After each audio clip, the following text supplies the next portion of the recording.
దశలో ఉన్న రబీ వరిలో ప్రస్తుతం పురుగుల తాకిడి అధికంగా కనిపిస్తోంది. ముఖ్యంగా మొగి పురుగుల బెడద రైతుకు ఏటా సర్వసాధారణంగా మారింది.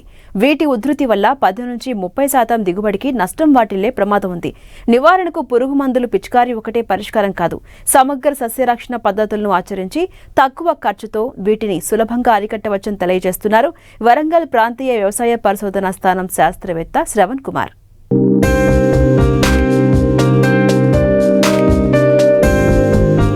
రాష్ట్రాల్లో అన్ని ప్రాంతాల్లోనూ ప్రధాన పంట వరి. నాటు నుంచి కోత దశ వరకు కూలీల కొరత, సాగునీటి ఇబ్బందులతో అనేక సమస్యలను ఎదుర్కొంటున్న రైతుకు చీడపీడల నివారణ కూడా పెద్ద సవాల్గా మారింది. దీనికి ప్రధానంగా యాజమాన్య లోపాలు ఒక కారణమైతే, ప్రతికూల వాతావరణ పరిస్థితులు ఈ చీడపీడల ఉధృతికి దోహదపడుతున్నాయి. వరి సాగయ్యే అన్ని ప్రాంతాల్లోనూ ముగిపురుగు దాడి సర్వసాధారణంగా మారిపోయింది. ఇది నారుమడి దశ నుంచి పైరు కంకి వేసే దశ వరకు ఏ సమయంలో అయినా ఆశించి నష్టం కలగజేస్తోంది.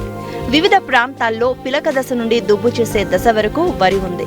ఆలస్యమైన ప్రాంతాల్లో అక్కడక్కడ ఇంకా నాట్లు వేస్తున్నారు. అయితే ఈ సమయంలో మొగి పురుగును ముందస్తుగా అరికట్టేందుకు తీసుకోవాల్సిన జాగ్రత్తల గురించి తెలియజేస్తున్నారు వరంగల్ ప్రాంతీయ వ్యవసాయ పరిశోధనా స్థానం శాస్త్రవేత్త శ్రవణ్ కుమార్. ముఖ్యంగా ఈ ప్రస్తుత పరిస్థితిలో వరిని కాండం తొలచు పురుగు అనే పురుగు మనకి ఆశించి నష్టం చేయడం మనం గమనిస్తున్నాం. మనకి ముఖ్యంగా ఈ కాండం తొలచు పురుగు లేదా మొగి పురుగు యాజమాన్యం గురించి తెలుసుకోవడం చాలా ముఖ్యము.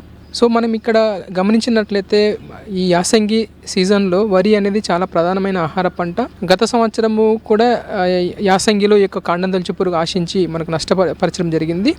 ఈ సీజన్లో ముఖ్యంగా ఆఖరి వరకు మనకు వ్యవసాయ శాఖ గణాంకాల ప్రకారం సుమారుగా ఒక 30 లక్షల ఎకరాలలో ఈ యొక్క వరి సాగు అనేది చేపట్టడం అనేది జరిగింది. ఇంకా కూడా చాలామంది రైతులు నాటు వేయడం అనేది మనం చూస్తున్నాం. సో సుమారుగా 30 లక్షల ఎకరాల పైనే మనకి మన తెలంగాణ రాష్ట్రంలో వరి సాగు అనేది మనము చూడవచ్చు. ప్రస్తుత పరిస్థితిలో వరి పంట ముఖ్యంగా పిలక దశలో ఉంది. చాలా చోట్ల కొన్ని చోట్ల దుబ్బు చేసే దశలో ఉంది.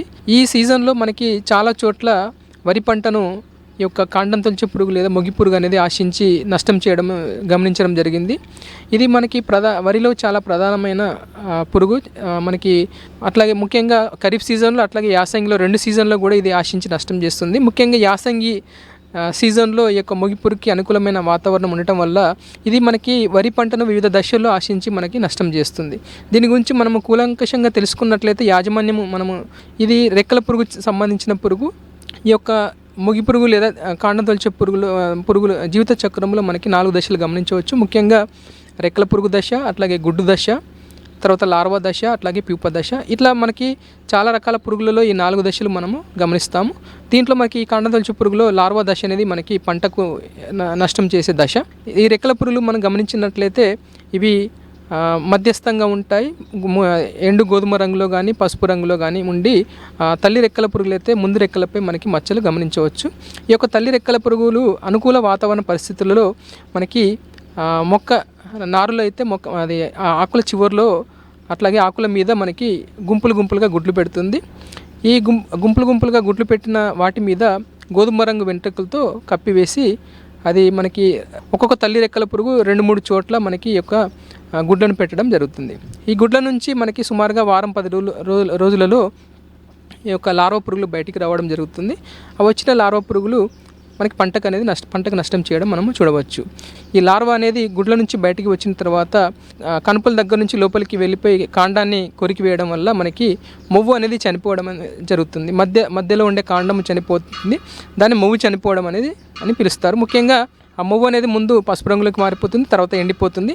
దీన్ని పీకినట్లయితే మనకి సులువుగా చేతిలోకి రావడం జరుగుతుంది. యాసంగి వరిలో అధికంగా ఆశించే మొగి పురుగు పూత దశలో కనుక ఆశించినట్లయితే తెల్ల కంకులు ఏర్పడే అవకాశం ఉంది. దీనిని గుర్తించిన వెంటనే నివారించకపోతే తీవ్రంగా నష్టపోయే ప్రమాదం ఉంది. దీని నివారణకు ఎలాంటి రసాయన మందులు పిచికారీ చేసి అరికట్టాలో ఇప్పుడు చూద్దాం. అట్లాగే అంకురం ఏర్పడే దశలో మనం ముఖ్యంగా పూత దశలో ఆశించినట్లయితే తెల్ల కంకులు ఏర్పడడం అనేది మనం గమనించవచ్చు. ఈ కంకులలో ఏంటంటే గింజలు ఏ ఒక్క గింజలో కూడా గింజ ఏర్పడడం జరగదు. మొత్తం అన్నీ కూడా కంకిలోని అన్ని గింజలు కూడా తాలు గింజలుగా మారుతాయి. దీన్నే తెల్ల కంకులని పిలవడం జరుగుతుంది. ముఖ్యంగా రైతులు సరైన పోషక యాజమాన్యం చేపట్టినప్పుడు, అంటే సరైన ఎరువులు సరిగా వాడినప్పుడు, కాండం బలహీనంగా ఉన్నప్పుడు, అట్లాగే తేమ శాతం, గాలిలో తేమ శాతం ఎక్కువగా ఉన్నట్లయితే, ఉష్ణోగ్రత తక్కువగా ఉన్నప్పుడు ఇది ఎక్కువగా వచ్చే అవకాశం ఉంటుంది. ముఖ్యంగా యాజమాన్య పద్ధతులు మనం గమనించినట్లయితే, నారుమడిలో మనము నారు పీకడానికి ఒక వారం రోజుల ముందు నారు కొనలు తుంచి నాటు వేసుకోవాలి. అట్లాగే రసాయనేతర పద్ధతులు వచ్చినట్లయితే లింగాకర్ష బుట్టలు కానీ లేదా దీప పెర్రలు, అట్లాగే సోలార్ దీప పెర్రలు పెట్టుకొని మనం మొగిపురుగు యొక్క రెక్కల పురుగు ఉనికిని మనం గమనించుకోవాలి. దాన్ని బట్టి మనము యాజమాన్య పద్ధతులు చేపట్టవచ్చు. అట్లాగే లింగాకర్ష బుట్టలకు వచ్చేసి ఒక ఎకరానికి 3 చొప్పున లింగాకర్ష బుట్టలు పెట్టుకొని ఈ యొక్క రెక్కల పురుగు ఉనికిని మనం గమనించుకోవాలి. ఒక వారం రోజుల్లో ఒక్కొక్క బుట్టకి 25 నుంచి 30 మగరెక్కల పురుగులు మనం గమనించినట్లయితే ఇమీడియట్గా మనము సస్యరక్షణ చర్యలు మనము చేపట్టాలి. ఈ విధంగా మనము వివిధ పద్ధతుల్లో ఈ యొక్క పురుగును గమనించుకుంటూ మనకి యొక్క సస్యరక్షణ చర్యలు చేపట్టాలి. మనకి రసాయనిక మందులకు వచ్చేసి పిలక దశలో మనకు నారుమడిలో నారు పీకడానికి ముందు వారం రోజుల ముందు